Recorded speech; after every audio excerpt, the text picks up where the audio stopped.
پھر اس کے بعد عزیزوں میں ایک اور تان کا ذکر کروں عزیزوں، تون تو بہت سارے ہیں کہ یہاں پر نبی کریم صلی اللہ علیہ وسلم کی جو بے حرمتی کی گئی ہے ان کے بارگاہ میں، ان کے خلاف، ان کے بارگاہ میں ان کی عدم احترام کیا گیا ہے، یہ کیا ہے عزیزوں؟ یہ نبی کریم صلی اللہ علیہ وآلہ وسلم کی ترک حرمت ہے، اور ترک حرمت میں ہر شخص کی اذیت ہوتی ہے۔ آپ کسی بھی کے شخص کی آپ بے حرمتی کریں، بچہ بھی ہو نا، وہ اس کو تکلیف ہوتی ہے، اذیت ہوتا ہے۔ کسی بھی انسان، چھوٹا ہو، بڑا ہو، کافر ہو، مسلمان ہو، عیسائی ہو، آپ اس کی بے حرمتی کریں، اس کو تکلیف ہوتی ہے، اس کو صدمہ ہوتا ہے، وہ ظاہر کرے یا نہ کرے لیکن اس کو صدمہ ضرور ہوتا ہے۔ تو جو نبی کریم صلی اللہ علیہ وآلہ وسلم کی بے حرمتی کرتا ہے، بلا شک وہ باعث اذیت نبی صلی اللہ علیہ وآلہ وسلم ہے، اور ابو بکر عمر نے بھی یہ اذیت کی ہے، اور قرآن اس کی شہادت دیتا ہے، بخاری نے اس کو لایا ہے، اس کو روایت کی ہے۔ ملاحظہ فرمائیے سورۃ الاحزاب، ان الذین یؤذون اللہ، جو لوگ اللہ تعالیٰ کو اذیت کرتے ہیں، ورسولہ، اور جو رسول صلی اللہ علیہ وسلم کو اذیت کرتے ہیں، اللہ کی کوئی اذیت نہیں کر سکتا، اللہ کو کوئی اذیت، اللہ تو ان کے نزدیک آسمان میں ہے نا، عرش پہ بیٹھا ہے موٹا، وہ کوئی اذیت، کوئی عرش پہ جائے گا تو اذیت کرے گا نا، زمین پہ تو کوئی اذیت نہیں کر سکتا اس کو۔ ہمارے نزدیک تو اللہ تعالیٰ جسم ہے نہیں، جسمانی ہے ہی نہیں، کوئی اس کو اذیت نہیں کر سکتا اللہ تعالیٰ کو ہمارے نزدیک، ٹھیک ہے نا۔ ان کے نزدیک وہ تو آسمان میں، موٹا آسمان میں، وہ کبھی ہنستا ہے، کبھی روتا ہے، اوپر نیچے جاتا ہے، پکارتا ہے کہ اے میرے مغفرت کرتا ہوں، کوئی ہے توبہ کرنے والا، اس کو کون اذیت کر سکتا ہے؟ تو جو نبی کو اذیت کرتا ہے، رسول صلی اللہ علیہ وسلم کو اذیت کرتا ہے، وہ اللہ کو اذیت کرتا ہے، یعنی اس نبی صلی اللہ علیہ وسلم کی اذیت کی جرم اتنی گناونی ہے کہ اللہ تعالیٰ کی اذیت کے برابر ہے۔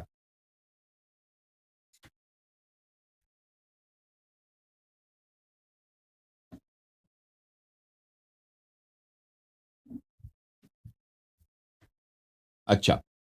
لعنہم اللہ، جو لوگ نزیت کرتے ہیں اللہ اور رسول کو صلی اللہ علیہ وآلہ وسلم کو، اللہ نے ان کو لعنت کی دنیا میں اور آخرت میں، وَأَعَدَّ لَهُمْ عَذَابًا مُهِينًا، اور ان کے لیے آمادہ کی ہے عذاب مہین، ان کو اللہ نے دنیا بھی ملعون قرار دیا، آخرت میں بھی ملعون قرار دیا، ان کے لیے ایسی عذاب جو ان کی توہین کا سبب ہے۔ یہ کتاب عزیزو الصارم المسلول، تقریب الصارم المسلول علی شاتم الرسول صلی اللہ علیہ وآلہ، ابن تیمیہ الحرانی، ابن تیمیہ صاحب کی کتاب ہے، چاپ دار الاعلام الدولی۔ یہاں پر اس آیت کی شرح میں، ان الذین یؤذون اللہ ورسولہ صلی اللہ علیہ وآلہ وسلم لعنہم اللہ فی الدنیا والآخرہ وعد لہم عذابا مہینا، اس آیت کی شرح میں کہتے ہیں اللہ تعالیٰ نے قرن عذاہ بعذا، اللہ تعالیٰ نے رسول صلی اللہ علیہ وآلہ وسلم کی اذیت کو اپنی اذیت قرار دیا،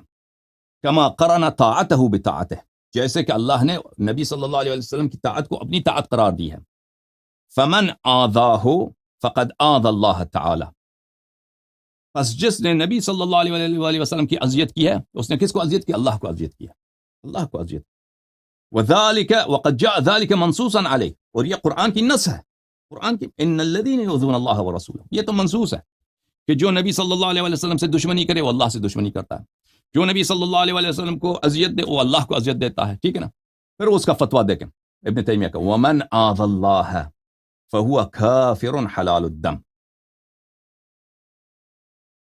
جو اللہ کو اذیت کرتا ہے، نبی صلی اللہ علیہ وسلم کو اذیت کرتا ہے، وہ کافر ہے، حلال الدم ہے، وہ مسلمان ہی نہیں ہے، مسلمان نہیں ہے، کافر ہے، وہ کافر بھی ہر کافر نہیں ہے، حلال الدم ہے، محدور الدم ہے، واجب القتل، ٹھیک ہے نا، ثابت ہوگا یعنی وہ عزیزو یہ سب بتائیں۔ اچھا، اس آیت کے بعد عزیزو اگلی آیت کو سنیے، اگلی آیت میں ان الذین ینادونک من وراء الحجرات اکثرهم لا یعقلون، جو لوگ حجرات کے باہر سے آپ کو پکارتے ہیں، اللہ تعالیٰ نے یہ ساری آیتیں ایک جگہ نازل کی ہیں، ٹھیک ہے نا، اور اس کا سبب کیا ہے؟ ابو بکر عمر کی جو بے حرمتی تھی، ٹھیک ہے نا۔ تو اس سے پتہ یہ چلتا ہے، عبداللہ ابن زبیر نے جو روایت کی بخاری میں، اس نے صرف اتنا کہا کہ ان دونوں نے اپنی آواز اٹھائی، آپس میں جھگڑا کیا، یہ آیات نازل ہوگی۔ نسائی کی حدیث ہم نے آپ کو دکھا دی، بخاری کی حدیث آپ کو دکھا دی، اور اس سے ثابت یہ ہوتا ہے کہ پوری آیات اس مقام پہ نازل ہوئی ہے، ٹھیک ہے نا؟ اور بخاری کے باب کا عنوان بھی یہی ہے، ان الذین ینادونک من وراء الحجرات اکثرهم لا یعقلون، اس کے اسی عنوان کے ماتحت اس نے حدیث کو لایا ہے۔ اچھا، یہاں تک عزیزو، ولو انہم صبروا حتی تخرج الیہم لکان خیرا لہم، اگر یہ صبر کریں تاکہ آپ نکل جائیں تو ان کے لیے بہتر ہے۔ تو پتہ یہ چلا کہ انہوں نے جو آواز بلند کی تھی، ان کی بدتمیزی کے انتہا یہ تھی کہ کمرے سے باہر نبی صلی اللہ علیہ وسلم کے گھر کے باہر انہوں نے وہاں سے شور مچانا شروع کیا تھا، ٹھیک ہے نا؟ آپ اور نبی صلی اللہ علیہ وسلم کو پکار رہے تھے کہ واپس آپ نکل جاؤ گے، یعنی اس طرح کی بے حرمتی کر رہے تھے۔ جو عبداللہ ابن زبیر اس کے نانا کا مسئلہ اس نے پورا روایت نہیں کیا، لیکن اللہ تعالیٰ جھوٹ نہیں بولتا قرآن میں۔ روایت آپ نے دیکھی کہ یہ سب آیات انہی دو شخص کے متعلق نازل ہوئی ہیں، اور ان کے ساتھ جو گروپ میں جو بھی لوگ تھے انہی کے مذمت میں نازل ہوئی ہے۔ تو انہوں نے نہ صرف نبی صلی اللہ علیہ وسلم کے بارگاہ میں بے حرمتی کی ہے، کمرے کے باہر بھی انہوں نے شور مچایا ہے، کمرے کے باہر بھی شور مچایا ہے، جیسے کہ دوسرے واقعات میں عمر سے مذکور ہے، عمر سے مروی ہے۔ ملاحظہ فرمائیے عزیزو، یہ کتاب ہے صحیح مسلم، شاپ دار الفکر، بیروت لبنان،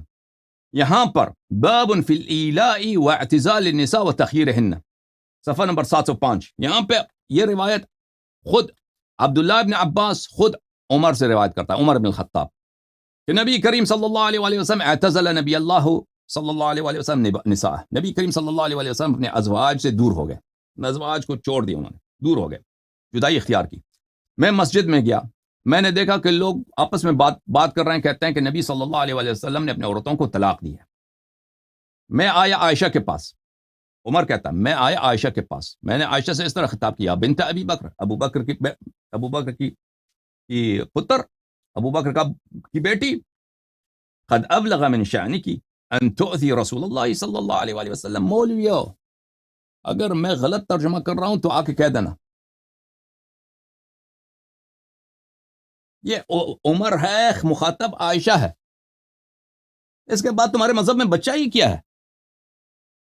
جب ابھی میں نے آیت تلاوت کی ہے، ان الذین یؤذون اللہ ورسولہ لعنہم اللہ فی الدنیا والآخرہ وعد لہم عذابا مہینا، جو نبی کریم صلی اللہ علیہ وسلم کی اذیت کرتا ہے وہ اللہ کی اذیت کرتا ہے، وہ ملعون ہے دنیا میں، وہ ملعون ہے آخرت میں، اور آخرت میں اللہ نے اس کے لیے آمادہ کیا ہے، تیار کیا ہے عذاب مہین، تحقیر کرنے والی عذاب، وہ عذاب جس میں گالی ہے، وہ عذاب جس میں تحقیر ہے، توہین ہے، وہ عذاب اللہ نے اس کے لیے آمادہ کیا ہے۔ اور یہ صریح ہے کہ نبی کریم صلی اللہ علیہ وسلم نے اپنے عورتوں سے، روایت بھی مسلم میں، راوی بھی خود عمر، نبی کریم صلی اللہ علیہ وسلم اپنے عورتوں سے انہوں نے علیحدگی اختیار کیا۔ تو عمر کہتا ہے میں خود آیا عائشہ کے پاس، میں نے کہا ابلغ من شأنک ان تؤذی رسول اللہ صلی اللہ علیہ وسلم، اے آئی ابو بکر کی بیٹی، تیری بات اب یہ ہے، تیرا کام اس حد تک پہنچا ہے کہ تو نبی کریم صلی اللہ علیہ وسلم کو اذیت کرتی ہے۔ یا تو ابو عمر جھوٹا ہے، جھوٹے پہ اللہ کی لعنت، یا تو عمر سچا ہے، عائشہ نے نبی کریم صلی اللہ علیہ وسلم کو اذیت کی ہے، اور وہ آیت پھر تصدیق کریں گے یا نہیں کریں گے وہ آپ کے ایمان کا امتحان ہے، لیکن آپ کا ایمان نہیں ہے، کیونکہ مجھے پتہ ہے اللہ سے بھی اوپر عائشہ ابو بکر عمر ہیں، قرآن سے بھی اوپر ابو بکر عمر ہیں، کعبہ سے، نبی سے، سب سے، ان پہ نبی کو چھوڑیں گے آپ لوگ، قرآن کو چھوڑیں گے، لیکن ابو بکر عمر عائشہ کو آپ لوگ نہیں چھوڑیں گے۔ لیکن اس کا جواب آپ لوگوں کے پاس نہیں ہے، جواب جس دن مل گیا نا مجھے کال کر دینا ادھر۔ عائشہ نے کہا مالی، فقالت مالی ومالک ابن الخطاب علیک بعیبتک، عائشہ نے کہا کہ تو کون ہے، چلا یہاں سے اٹھ، تو ہوتا کون ہے کہ مجھے کچھ کہے، عمر نکل جائے یہاں سے، تو جا اپنی بیٹی کے پاس، اپنی بیٹی کی فکر کر، تو اپنا تیری جو بیٹی ہے طلاق شدہ حفصہ، اس کی فکر کر، تیری کوئی بات مجھ پہ نہیں چل سکتا۔ تو میں گیا حفصہ کے پاس، عمر کہتا میں گیا حفصہ کے پاس، میں نے حفصہ سے کہا ابلغ من شأنک ان تؤذی رسول اللہ صلی اللہ علیہ وسلم، حفصہ تجھے کیا ہے، تیرا اب یہ کام ہو چکا ہے کہ تو پیغمبر صلی اللہ علیہ وسلم کو اذیت کرتا ہے، تم دونوں کی وجہ سے پیغمبر صلی اللہ علیہ وسلم نے گھر چھوڑ کے کہیں اور رہتا ہے، مشربہ ابن ابراہیم، ام ابراہیم ماریہ قبطیہ سلام اللہ علیہا رضی اللہ تعالیٰ عنہ کے ساتھ ان کے گھر میں رہتا ہے، تم لوگوں کو اسے چھوڑ دیا ہے. واللہ لقد علمتی، اللہ کی قسم تو جانتی ہے، ان رسول اللہ صلی اللہ علیہ وآلہ وسلم لم لا يحبکی، تو جانتی ہے حفصہ کہ پیغمبر صلی اللہ علیہ وآلہ وسلم تجھ سے کوئی محبت ہی نہیں کرتے وہ. ولولا انا لطلقکی رسول اللہ صلی اللہ علیہ وآلہ وسلم، اور اگر میں نہ ہوتا تو تجھے کبھی بہت پہلے طلاق ہو چکا ہوتا. تو اس نے کہا کہ ہوا فی خزانتی فی المشربہ، رسول پاک صلی اللہ علیہ وآلہ وسلم اپنے باغ میں ام ابراہیم کا جو مشربہ ہے، یعنی باغ ام ابراہیم یعنی ماریہ قبطیہ، ان کے گھر پہ ہیں. تو میں وہاں پہ گیا، میں نے دیکھا کہ وہاں پہ رباح جو پیغمبر صلی اللہ علیہ وآلہ وسلم کا غلام تھا وہاں پہ بیٹھا ہے، مدلن رجلیہ علی نقیر من خشب، وہ لکڑ پہ بیٹھا ہے، اپنے ٹانگیں اس نے لٹکا دی ہیں. رسول اللہ صلی اللہ علیہ وآلہ وسلم کمرے میں ہے، ٹھیک ہے نا، کمرے میں ہے.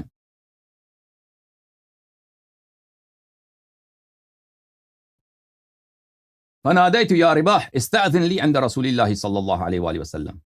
میں نے کہا رباح میں آیا ہوں پیغمبر صلی اللہ علیہ وآلہ وسلم سے ملنے، نبی صلی اللہ علیہ وآلہ وسلم سے اجازت لے لو کہ میں ان سے ملنے آ جاؤں.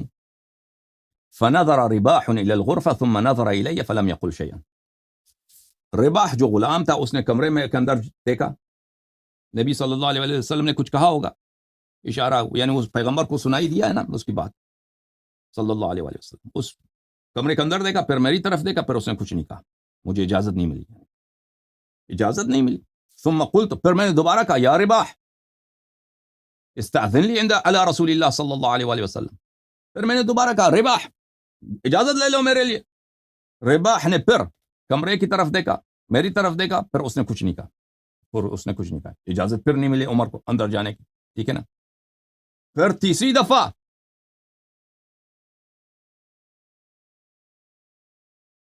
ثم رفعت صوتی، پھر میں نے آواز بلند کی، فقلت یا رباح استأذن لی عندك على رسول اللہ صلی اللہ علیہ وآلہ وسلم، میں نے پھر آپ کمرے کے باہر سے میں نے آواز بلند کی کہ مجھے اندر بلانے دے اور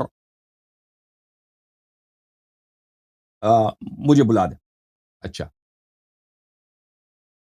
پھر میں نے ورفعت صوتی فاؤم الی ان القاه، پھر جب دوسری مرتبہ پھر میں نے تیسری دفعہ پھر میں نے آواز بلند کی، تو پھر رباح نے اشارہ کیا کہ آ جاؤ، چلو پھر میں کمرے میں گیا ہوں، ٹھیک ہے نا. یہ اس نے آواز بلند کی. اچھا، یہ بخاری کی روایت ہے،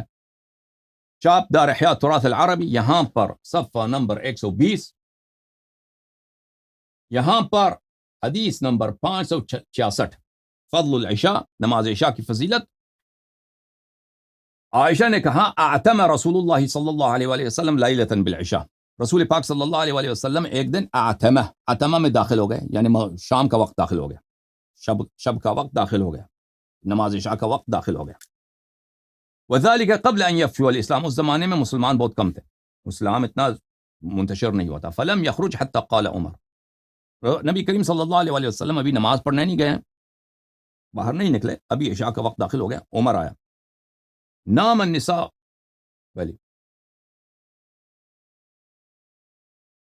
والصبیان، عمر نے آیا وہاں پر اور وہاں پہ کہا سب لوگ سو گئے،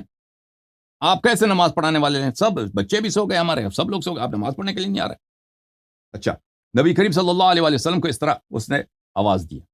اچھا، یہ نمبر صفحہ نمبر 47 میں بخاری میں یہ روایت ملاحظہ فرمائی ہے. حدیث نمبر 114، حدیث قرطاس میں کہ پیغمبر صلی اللہ علیہ وآلہ وسلم نے کہا کہ میرے لیے کتاب لے کے آؤ کہ تم کبھی گمراہ نہ ہو جاؤ،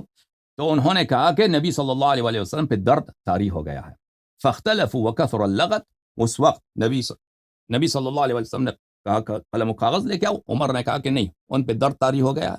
غلبہ الوجہ، وہ اپنے درد کے مغلوب ہیں، ان کا وہ درد کا غلبہ ہے، درد کی وجہ سے یہ جو ہے بھلے کچھ کہہ رہے ہیں. اس وقت بھی وہاں پر فاختلطوا وکثر اللغط، اس وقت بھی وہاں پہ بھلے صحابہ نے آواز اٹھایا تھا، تو لازمی بات ہے کہ ان صحابہ آواز اٹھانے والوں میں عمر بھی تھا. عزیزو، یہاں پر جو آیت ہے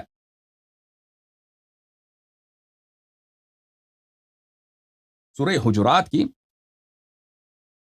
ان الذین ینادونک ان الذين ينادونك من وراء الحجرات اکثرهم لا يعقلون، بلا شک بلا ریب اسی واقعے میں نازل ہوئی ہے، ٹھیک ہے نا، اور ابو بکر عمر کی سوء عمل کی وجہ سے نازل ہوئی ہے۔ اس کے متعلق ان الذين ينادونك من وراء الحجرات اکثرهم لا يعقلون، جو لوگ آپ کو کمرے کے باہر سے پکارتے ہیں، کمرے کے باہر سے پکارتے ہیں، یہ ان کی اکثرهم لا يعقلون، اکثرهم ان میں سے اکثر ترجمہ لفظی کریں گے تو اس کا مطلب ہے یہ اکثر ان کی عقل نہیں ہے۔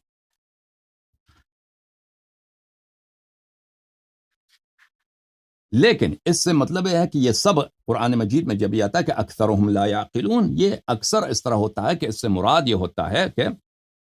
یہ سب اس طرح ہے۔ ملاحظہ فرمائیے، یہ تفسیر یحییٰ ابن سلام التیمی البصری القیروانی ہے،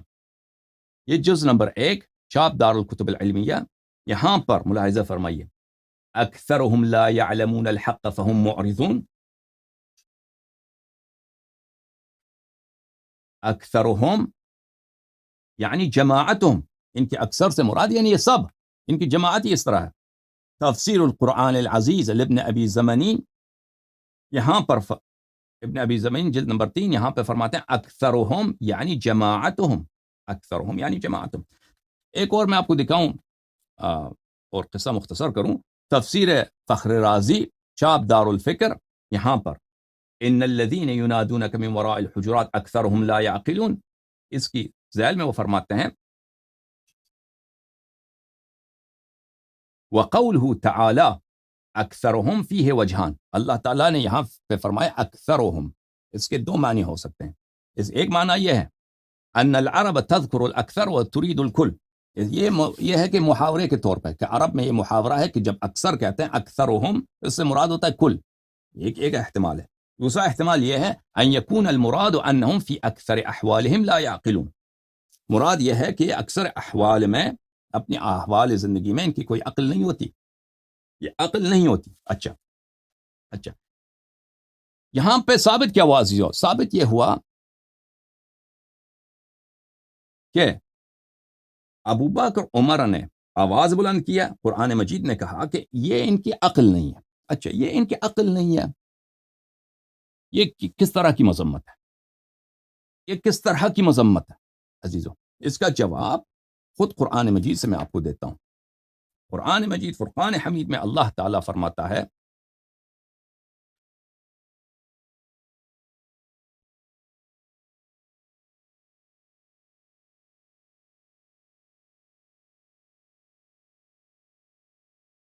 سورہ مبارکہ انفال، ان شر الدواب عند اللہ،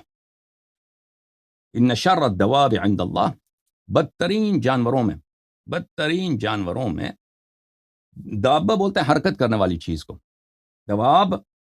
بدترین جانوروں میں، عند اللہ اللہ کے نزدیک، الصم البکم الذین لا یعقلون، وہ گنگے وہ بہرے جن کی عقل نہیں، یعنی جو انسان بظاہر انسان ہے، حقیقت میں وہ انسانیت سے ساقط ہیں، وہ بدترین دابہ ہیں، بدترین حیوان ہیں۔ اور یہاں پہ سورہ حجرات میں کس کو کہا؟ جن کی عقل نہیں ہے وہ بدترین جانور ہیں، جن کے، یہاں پہ سورہ انفال میں کیا فرمایا؟ جن کی عقل نہیں وہ بدترین جانور ہیں۔ سورہ حجرات میں کہا یہی لوگ جو آپ کی حرمت نہیں رکھتے، یہی ان کی عقل نہیں ہے، تو کیا ثابت کیا ہوا؟ جو آپ کی حرمت نہیں رکھتے یہ بدترین جانور ہیں، الذین لا یعقلون۔ اور جو اس آیہ شریفہ کا مزید تفسیر ملاحظہ فرمائیے، کتاب المحرر الوجیز کی تفسیر الکتاب العزیز، چاپ دار الکتب العلمیہ، جزء ثانی، یہاں پر صفحہ نمبر 513 میں ان شر الدواب عند الله الصم البكم الذين لا يعقلون، المقصود بهذه الآية أن يبين أن هذه الصنيف العاتية من الكفار هي شر الناس عند الله عز وجل، یہ لوگ جو منافق ہیں، در حقیقت کافر ہیں، منافق ہیں، بظاہر مسلمان ہیں، یہ شر الناس عند اللہ، یہ بدترین لوگ ہیں اللہ کے نزدیک، وَأَنَّهَا أَخَصُّ مِنْ الْمَنَازِلِ لَدَيْهِ، اور اس سے پائنتر، اس سے مزید نیچ اللہ کے نزدیک متصور ہی نہیں ہے۔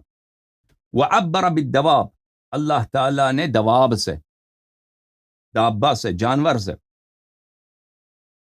تعبیر کیے، لِيَتَأَكَّدَ ذَمُّهُمْ، ذمہم تاکہ ان کی مذمت کی تاکید کرے، ولیفضل علیہم الکلب العقور والخنزیر ونحوہما۔ اللہ نے فرمایا ان شر الدواب عند اللہ، یہ المحرر الوجیز میں ابن عطیہ اندلسی فرماتے ہیں کیا، ان شر الدواب عند اللہ یعنی اللہ کے نزدیک بدترین جانور، اس سے مراد کیا ہے؟ ابن عطیہ کیا کہتا ہے؟ اللہ کے نزدیک افضل ہیں، لیفضل علیہم، اللہ کے نزدیک افضل ہیں ان سے، الکلب العقور والخنزیر، کلب عقور ریبٹ ڈاگ جو پاگل کتا ہوتا ہے نا، ہر ایک پہ حملہ کرتا ہے، پاگل کتا، اور خنزیر۔ یہ جب اللہ نے فرماتا ہے کہ ان شر الدواب عند اللہ الصم البکم الذین لا یعقلون، اللہ نے تفضیل دی ہے، اللہ نے افضل بنایا ہے ان انسانوں سے۔ کس کو افضل بنایا ہے؟ کلب عقور کو، پاگل کتے کو جو ہر ایک کو چیرنے پارنے پہ لگا ہوا ہوتا ہے، اور خنزیر کو۔ اچھا، یہ کتاب عزیز و تفسیر عثمانی، تالیف شیخ الہند مولوی محمود الحسن، تفسیر حضرت علامہ شبیر احمد عثمانی، ترجمہ محمود الحسن صاحب کی، یہ پارہ 1 تا 10 جلد اول، یہاں پہ ملاحظہ فرمائیے، شر الدواب عند اللہ، سب جانداروں میں بدتر اللہ کے نزدیک وہی بہرے گونگے ہیں جو نہیں سمجھتے۔ پھر اس کی شرح میں کہتے ہیں، اس کی تفسیر میں،